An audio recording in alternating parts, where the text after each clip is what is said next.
Welcome to the No Quit Living podcast. Our primary objective is to motivate and inspire our listeners to never quit. The reality of life is simple. We all fall. We all fail. At times, we get knocked down. The question is, do we get back up?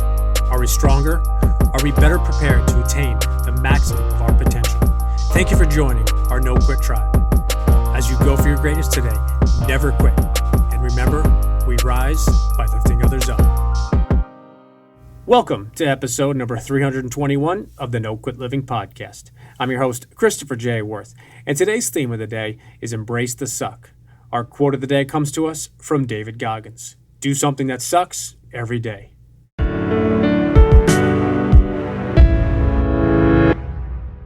Before we jump into today's episode, I wanted to thank you for listening to our podcast. As we know you have a lot of other choices out there, we truly appreciate your support. If you haven't yet left us a 5-star review, please do so, and don't forget to hit that subscribe button. I'm very excited to bring you today's episode. In addition to writing his most recent book, Embrace the Suck, Brent Gleeson also happened to be in the same Buds class as David Goggins, and he was also a member of Boat Crew 2. I hope you enjoy today's episode. Brent, I'd like to welcome you to the No Quit Living podcast. Thanks so much, brother. Good to be here. I appreciate it. So the first question we ask everybody is, are you ready to positively impact at least one person today? Every day, my friend. Let's do it. So first question I ask everybody is for their no-quit story. And I'm actually extremely curious for either your no-quit story or perhaps a challenging time personally and professionally where you could have given up or given in, but you didn't. Sure. There's two I'll touch on briefly because they relate to one another. Obviously, based on my background, one of my initial sort of no-quit scenarios was the first few hours of SEAL Hell Week. You know, for the viewer listener, just to explain that briefly, the SEAL training pipeline is roughly 16 months of extremely arduous training. Now, the bulk of that, very extremely difficult training when it comes to the physical and mental crucible that students go through, really occurs in the first 5 weeks. So that 16 months is broken into various segments. The first segment is 6 months long and called BUDS. Of course, an acronym, stands for Basic Underwater Demolition SEAL. So when you think of Discovery Channel documentaries or what's depicted in movies, often you're seeing BUDS, not necessarily advanced training or the other types of schools you go to prior to earning your trident and going to a team. And the 5th week of BUDS is Hell Week. So for easy math, let's say your class begins with 200 students. You'll lose roughly half of those students prior to Hell Week. Those weeks leading up to Hell Week are brutally miserable. And the only difference really is you get a few hours of sleep at night. And then Hell Week, which is the crucible that most people think of when they think of the most arduous parts of special operations training and SEAL training, starts on a Sunday, ends on a Friday afternoon. To sum it up, you don't sleep for an entire week. You run the equivalent of multiple marathons while wet and sandy. They make sure you get the sand on the inside of your clothing, so it strips the flesh off your body as you run. It's highly effective. You're swimming dozens of miles in the open, frigid ocean. I was in a winter class. People think, oh, San Diego, Southern California, it's warm. No, the water is in the 50s here in the wintertime. So one of their goals is to keep you cold, wet, and sandy and borderline hypothermic 24/7. And you're running with heavy logs, boats, backpacks, brutal beatings. And most students enter Hell Week either sick, injured, or both. And if you're not at that stage prior to Hell Week, you will be a couple of days into Hell Week. And Hell Week begins with what we call breakout. The class reports to the classroom, usually on Sunday morning. And you roughly know Hell Week will begin sometime in the late afternoon, early evening, but they don't tell you when. And that's obviously by design. So you're waiting in the classroom. You're not allowed to leave. The anxiety, the stress, the fear of failure is just like eating away at the core of your soul. So that's when the mental game begins. And it's this strange paradox because it could be arguably the worst week of your entire life. But at the same time, you just want to get it started. So you're that much further to the finish line, hopefully. And I remember, Hell Week breakout had begun, and there's kick into the door in the classroom, and they're shooting M60s with blanks, of course, but there's smoke grenades going off everywhere. You're getting sprayed with fire hoses. They're creating pure chaos. And I remember our first evolution of surf torture after a couple hours of breakout. They sent us down to the surf zone, link arms, lay down in the freezing water, and they do that to get you nice and hypothermic before you move on to your next evolution. And as the waves are crashing over our faces. I remember in that moment, it started to weigh on me that this is going to go on for 24 hours a day until Friday afternoon. So light at the end of the tunnel, like not even a glimmer. And it's in that moment, it's difficult for your brain to comprehend, what you're about to experience. And it wasn't in that moment that I thought about quitting per se. And most, if not all guys who make it, and this isn't to sound macho, never think about quitting. But at the same time, you are, wrought with, the misery and the anxiety and the stress and that fear of potential failure of some kind, whether it's an injury or who knows.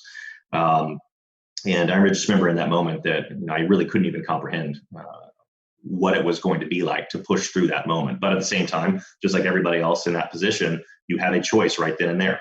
When you are, on that precipice, do I, succumb or do I surmount? Do I continue to move forward? And do I have that ability to compartmentalize, maintain that passion and emotional connection for what you're trying to accomplish, and use that passion and energy as positive aggression to fight through the tough times? Then I remember later on in the early days of my entrepreneurial career, after transitioning out in grad school, I dove into the arduous world of business and entrepreneurship, which arguably has, as many know, a similar failure rate to SEAL training. So it's like 9 out of 10 startups fail or at least fall significantly short of meeting their intended objectives. And my first business was actually a home finding search engine, kind of an early version of Trulia or Zillow. And I raised a bunch of money and launched it right before the housing market imploded.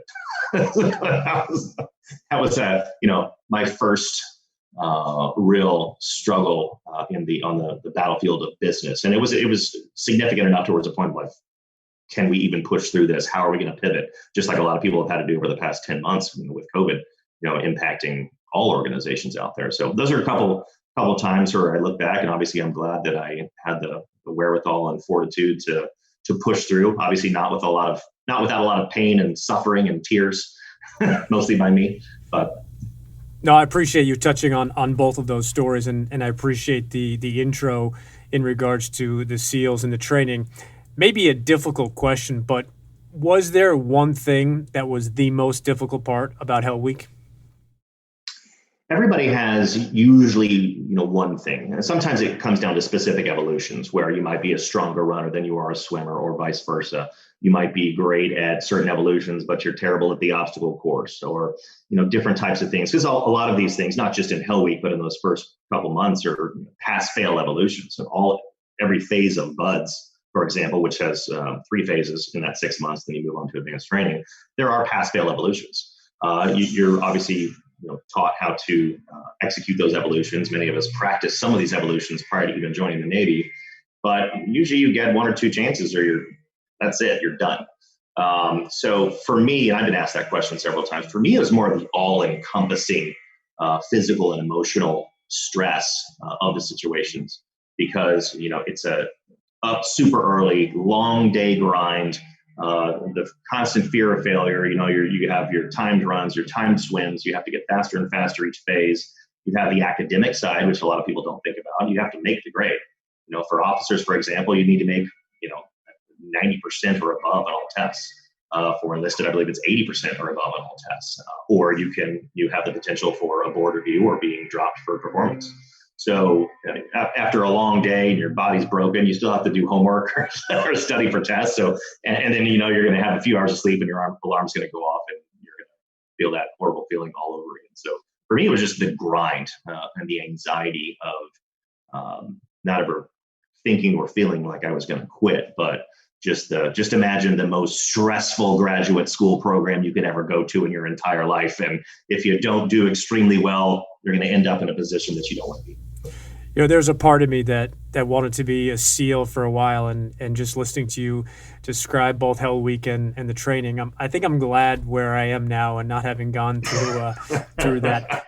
We haven't even scratched the surface, my friend. No, I'm good. I think I'm good without scratching the surface. But wanted to ask you an interesting question we ask everybody: is if you had to define yourself, but you could only use one word, what word did you pick? If I had to define myself,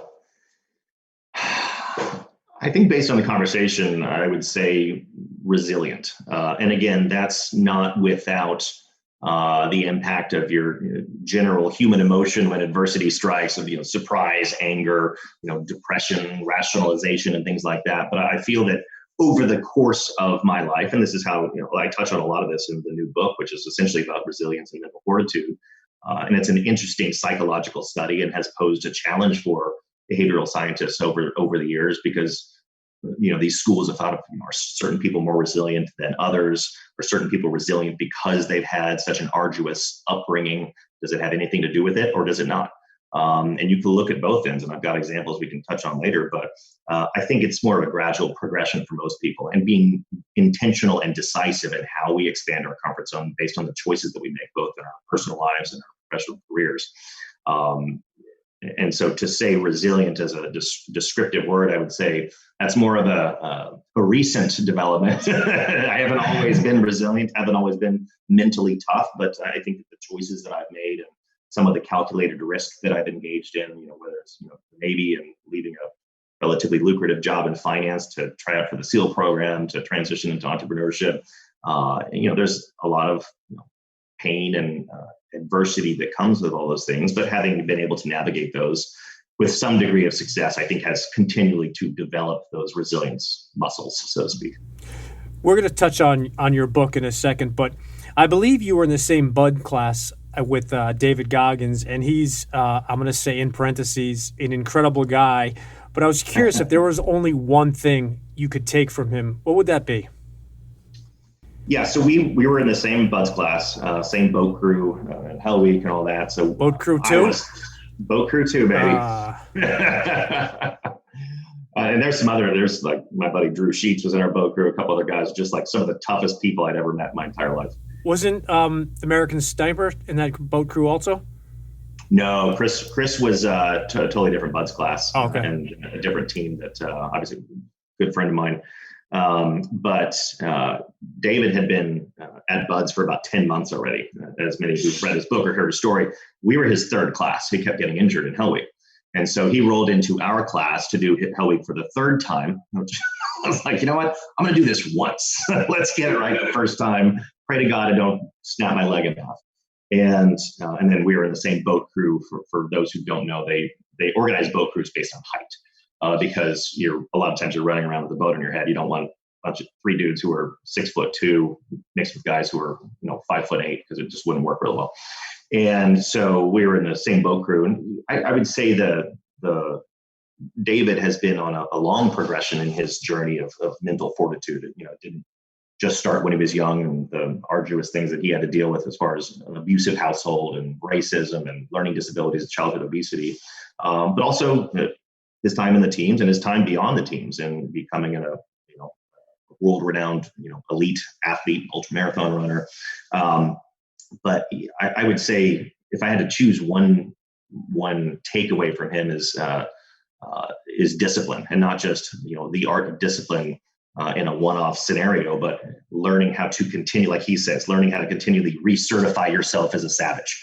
When you push yourself beyond your comfort zone, and then you land in sort of a new level of comfort, doing things that used to seem totally insurmountable. But then you're in a new comfort zone. Then you have to continually push those boundaries and confines, both mentally and physically, to continually develop that mental fortitude. And that's something I've always seen him do.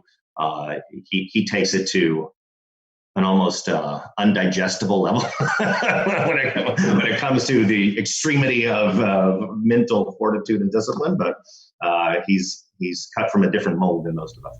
Yeah, I think having known him as you do, I think that's probably the best way to describe it, is just he's cut from a completely different mold, I think, than all of us combined. But going back to your new book, Embrace the Suck, that's how actually we connected. I have to say it's a fantastic book. Wanted to ask you, and I know this is maybe a little bit of a cliche question, but if there's one thing for the reader to take away from your book, is there really one thing that you'd like to give them from having read your book? It is, and it comes back to how I ended the book. The final chapter is titled "We're All Going to Die, So Get Off Your Ass and Execute." And a lot of the inspiration of that chapter actually comes from Stephen Covey's 7 Habits of Highly Effective People habit two being think with the end in mind. I would expand that to think, behave and set goals based on the end of when this short life comes to a conclusion. Of course, none of us know when that is, but it's really about designing your own personal exit strategy, so to speak. And I talk about your eulogy virtues. So if it's your life has come to a conclusion, and what would you want people to say about you? They're not going to be talking about what kind of car you drove or how much money you made or how many Instagram followers you had, hopefully. They're going to be talking about what mark you left on the world, hopefully. What type of person were you? What type of spouse or parent or coworker or mentor or leader or philanthropist? What did you do to give back? What did you do to give to causes greater than yourself? Did you leave the world a little bit better place than you found it? So I end the book with a chart actually that is about managing your list of life regrets. We have a significant power over how many things we're going to regret when this short life comes to an end. And so there's a chart that says, when it comes to this, I don't want to regret this. So when it comes to like family, a professional career, relationships, faith, love, etc., and then filling that chart out and then taking action on that. Well, if you don't want to regret certain things about your relationship with your spouse, well, make sure that you're behaving every single day with that in mind so that you don't have those regrets. We're all going to have regrets, when the end comes, but let's start managing it now, not later. I'd love to how you touched on that in the book, and something I talk about often is, with the end in mind and reverse engineer it. And I think it's important that you touched on what people are going to look back and there's been exercises I know that and you've heard of people writing your own eulogy and what do you want whoever's saying it, whether it's a child, grandchild, a friend. And to your point, not nobody, but I don't think a lot of us want somebody to stand up in front of a couple hundred people and say, he really drove a nice car, or the one thing is, he had, 300,000 Instagram followers and that made him or her a good person. But it's the other thing. And I think the word that we all touch on also is legacy. What legacy do you want your life to live? In your book, you mentioned Navy SEAL ethos. And also a Navy SEAL philosophy that I just want to touch on and get your perspective is, if knocked down, I will get back up every time. I'm never out of the fight. And the second one is, the only easy day was yesterday. Wanted to just ask if you wouldn't mind briefly just touching on those two, because I think they're extremely powerful, not only in your book, but in general, and especially with the last year we've gone through. Sure. The interesting thing about the Navy SEAL ethos is the Naval Special Warfare community in its more or less current environment was founded in the early 1960s. And the SEAL ethos, though, wasn't created until 2005. Just like a lot of high-performing business organizations actually haven't really clearly defined, their culture or their mission or vision or their core values and guiding principles. And so we had been moving at the speed of war for several years after 9/11. And it came to the leadership's attention, I'm not sure exactly how, that maybe we should actually define who we are as an organization so we can make better decisions based on that foundational credo, so to speak. So the Navy SEAL ethos essentially is our culture manifesto, our mission, vision, core values, kind of all wrapped up into a one, multi-paragraph, one sheet, creed. And essentially it's about defining the characteristics, mindset, rituals, behaviors, and values of people that are part of our organization. So when it comes to how we define resilience, which obviously is paramount for success on our battlefield, really goes down to, if knocked down, I will never get back, I will get back up every time. I'm never out of the fight. I actually believe in that so deeply in all walks of life, but I have it tattooed in Latin on my arm. And so it really comes down to that mindset that you will there's obviously a severity when it comes to talking about combat, but the special operator mindset is that I will win at all costs, or die trying. And more so, I will win at all costs by protecting the person to my left and right, more so than myself, which creates that overlapping web of performance. And it's a general philosophy around resilience for any walk of life, or personally, professionally, or how you build mindset around a high performance team. When people really embody, that ability to think that way, whether it's beating cancer, getting into a great school, mending a challenged marriage, or becoming a better parent, or dealing with just all of the inevitable obstacles that we face. So a lot of that I really connect with, and I think a lot of people do. So it's something that I wanted to share in the book, because it really kind of comes back to the mindset of mental fortitude. Yeah, and I think you did a good job in the book, and I do think, that it was extremely interesting how it was not defined until 2005. But I think the reality is it probably was defined year in and year out through blood, sweat, and tears, but it was not Right. fully put on paper Right. until then. So wanted to ask you an easy question, but what's the best way for our listeners to connect with you and, more importantly, find out more about you, but also to get the book? And also, if you wanted to touch on briefly your first book you wrote as well.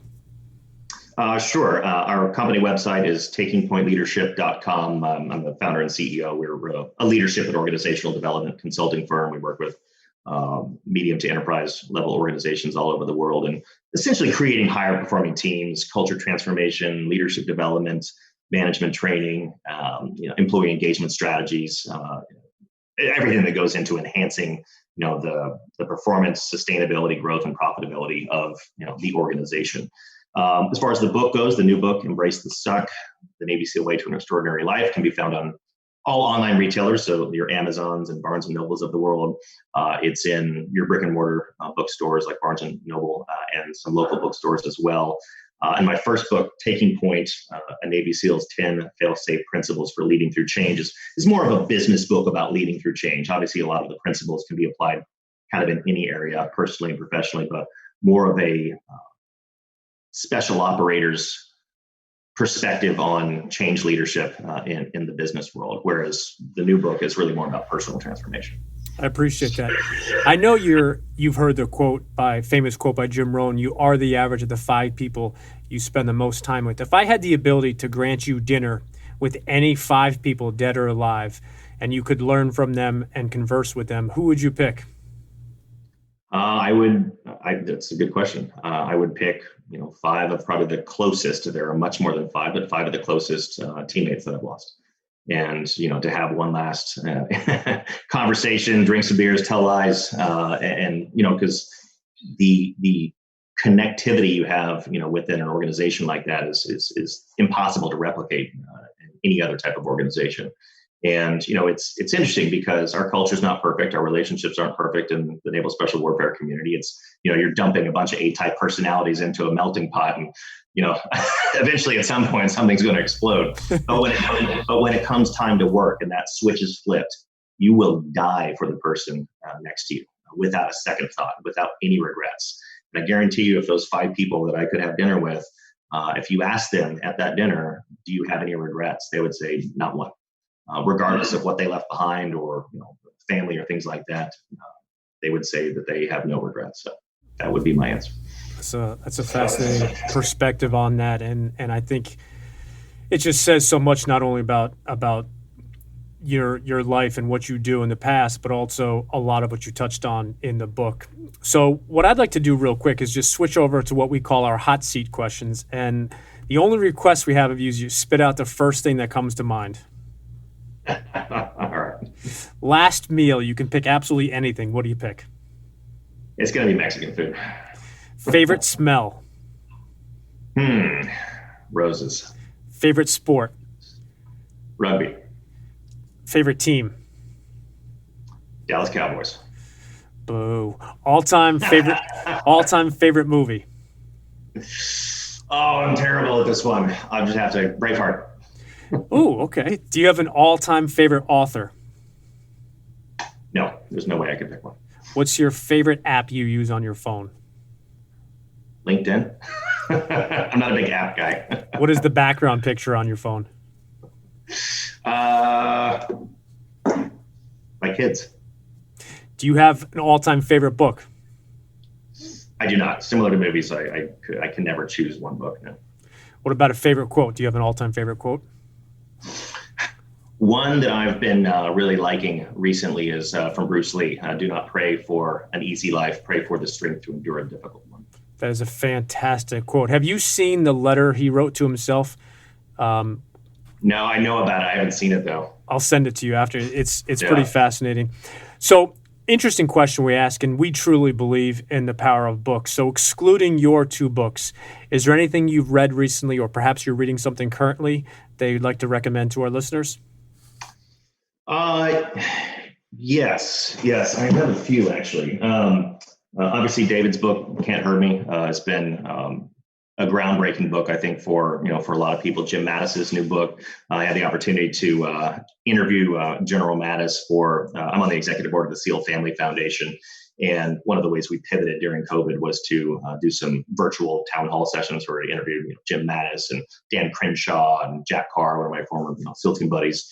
And his new book he's just a wealth of wisdom when it comes to leadership. So those are two recent ones. I have a stack of many, but yeah. But there's a lot of business books that I would really resonate with, like Marshall Goldsmith's "What Got You Here Won't Get You There." Been around for a long time, but still the philosophies are so true when it comes to not just how a team and organization evolves, but how a person has to continually evolve and get over those inevitable plateaus or those the comfort zones that we've talked about before. So. Yeah, no, that's Marshall's a fantastic author. And then an interesting question we've been touching on a bit, especially during this challenging last year or so, are there one or two people that you would possibly recommend on social media that put out some positive or uplifting content that you'd like to recommend to our listeners?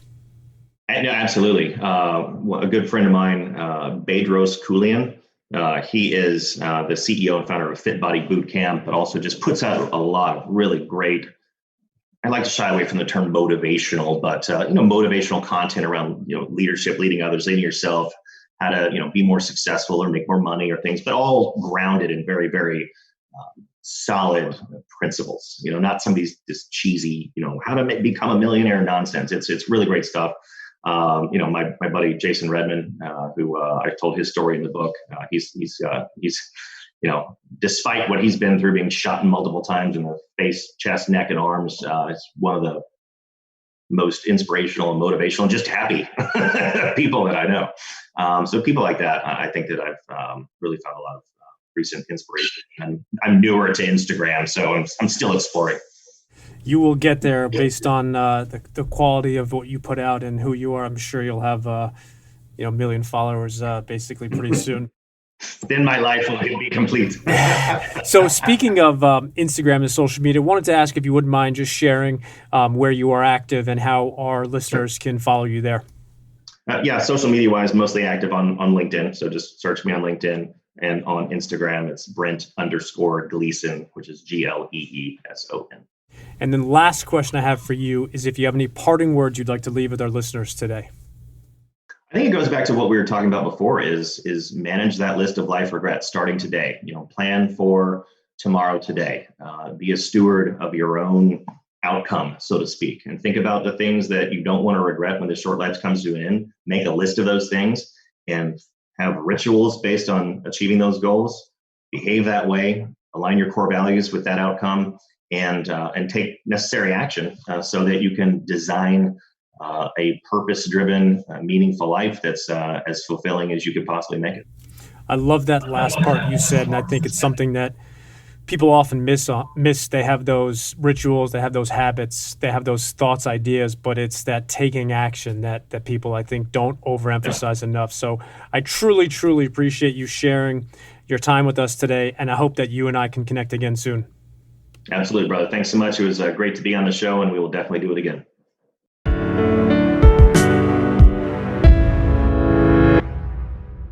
Thank you for listening to episode number 321. I appreciate Brent sharing his personal experience of what Hell Week was like for him and the idea of succumbing or surmounting. Brent touched upon the mark that we will leave in life, and it really hit me. It's not going to be about how many followers we had on Instagram or the kind of car we drove. Actually, it's going to be so much more than that. So my challenge to you today is just that. Think about that legacy that you want to leave and go out and make it happen today. And remember, we rise by lifting others up. And lastly, to our listeners, thank you. We truly appreciate your time, and we hope our episodes inspire you to keep on attacking life and never giving up. To quote Dr. Norman Vincent Peale, it's always too early to quit.